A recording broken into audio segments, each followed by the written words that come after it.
Hey everyone, thanks for dropping by. Bronze Dragon here. We need to have a serious discussion. And let me start off by saying that, as always, I am not an investment advisor. Anything you hear me talk about on this channel is from a gameplay perspective. I always encourage everyone, no matter what you're spending your hard-earned money on, to do your own homework.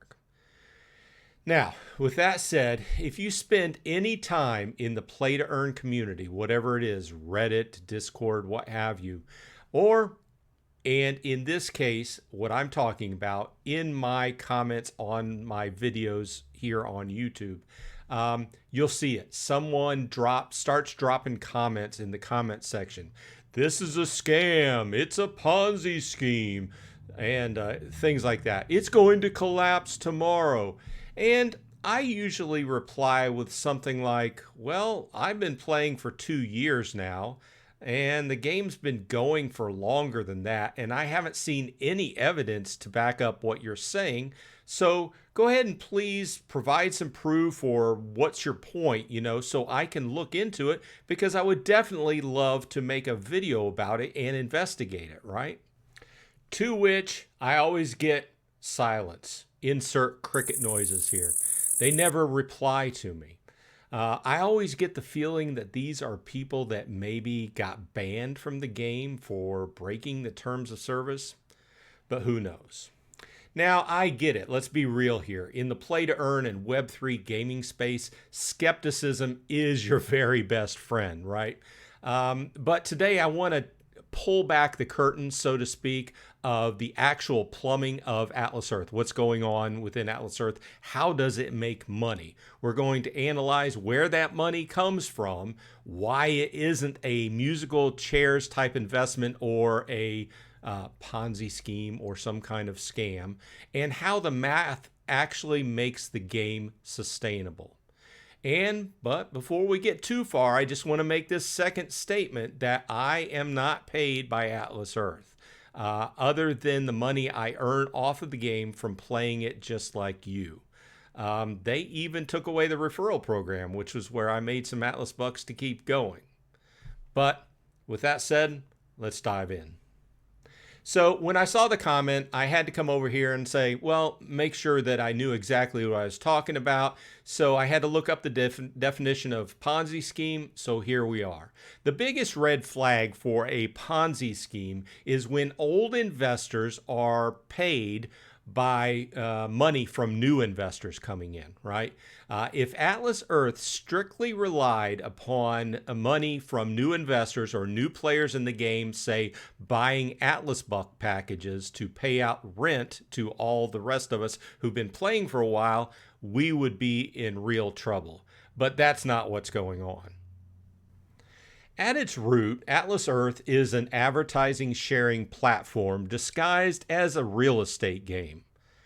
Think about the ads for bucks or the rent boost. Every 20 minutes, many of us are clicking that button. When you watch that 30-second, 45-second, a minute and a half, 2-minute ad, Atlas Reality, the developers, get paid a small fee by that advertiser. They take a portion of that fee, keep some for the lights and the profit, and distribute the rest to you in the form of virtual rent. Now, that is just putting it very basically. There's probably some form of investment going on to where they can pay us off of what's earned off of the money, but this is just keeping it very basic. But you aren't investing in the traditional sense. You are performing micro tasks, viewing ads and a number of other things, playing games and such, and getting a cut of a massive global marketing budget. But it goes deeper than just the 20-minute timer. Let's look at the Atlas Arcade and the surveys. When you see a game in the arcade, the developers of that game have paid for a spot. They are essentially buying user acquisition. They want players, and they're willing to pay Atlas Earth to get them.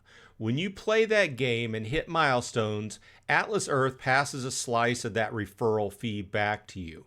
Now, of course, this goes through a third-party contractor, a company that actually runs the arcade, but you get the point. Same goes for surveys. Research firms pay for your data and your opinions. In every single one of those scenarios, the money is coming from external corporations, not from other players' pockets. That is the fundamental difference between a sustainable business and a collapse-prone scheme. Now, I have to address the Atlas Merchant Platform, or the AMP program. This allowed you to earn Atlas Bucks by spending money at partner retailers like Jimmy John's or Burger King. You might have noticed it's currently unavailable, but there is a very big reason for that. The AMP program is actually being spun off into its own wholly separate company called Tesoro XP, which I did a video on a couple weeks ago. While it's temporarily down for this transition, it's expected to be back online soon. This is actually a huge move for the future of the platform. By making Tesoro XP its own entity, Atlas Reality can now sell that merchant reward service to other play-to-earn companies. And I bring it up in this video because this is yet another way the company is making advertising dollars, which in turn, when you go to one of those places on the program, you get a small portion of what the company is getting back from that company, whether it be Jimmy John's or whoever's advertising budget spent with, Tesoro XP now. This isn't a sign of a scam failing. It's a sign of a business scaling. It creates a whole new revenue stream for the developers, which ultimately strengthens the ecosystem we're playing in. So, at the end of all this, is it a scam or a Ponzi scheme? No. You can cash out. I've cashed out hundreds of dollars and thousands of other people have done the same. But here's my truth for you. It's a very slow burn to get up and rolling in this game. You just have to stick with it, and over time, you see everything mounting up. That's why new players sometimes like to throw a little money in, but say, for instance, if you spend $100 on Atlas Bucks, it will take you a long time to see that $100 back in rent. Some people see that slow ROI and call it a scam. I call it a math-based reality. The payouts are low because you are tied to the actual value of a 30-second advertisement or a percentage of a merchant sale. If it paid out $10 a day for watching one ad, that would be a scam because the math just wouldn't add up. Atlas Earth is sustainable because the math is realistic.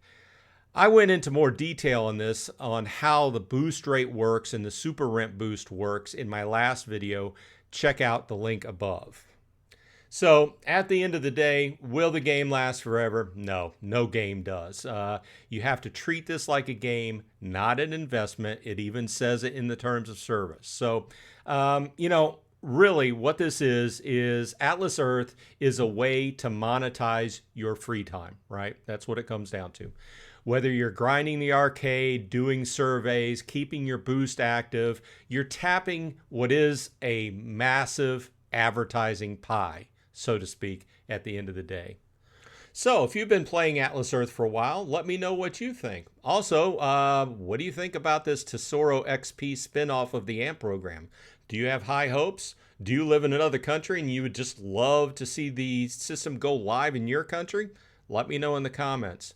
Otherwise, this has been Bronze Dragon. If you found this breakdown helpful, please like and subscribe and think about supporting the channel by becoming a member. Otherwise, I hope everyone on your side is happy and healthy. And as always, I'll see you in Atlas Earth.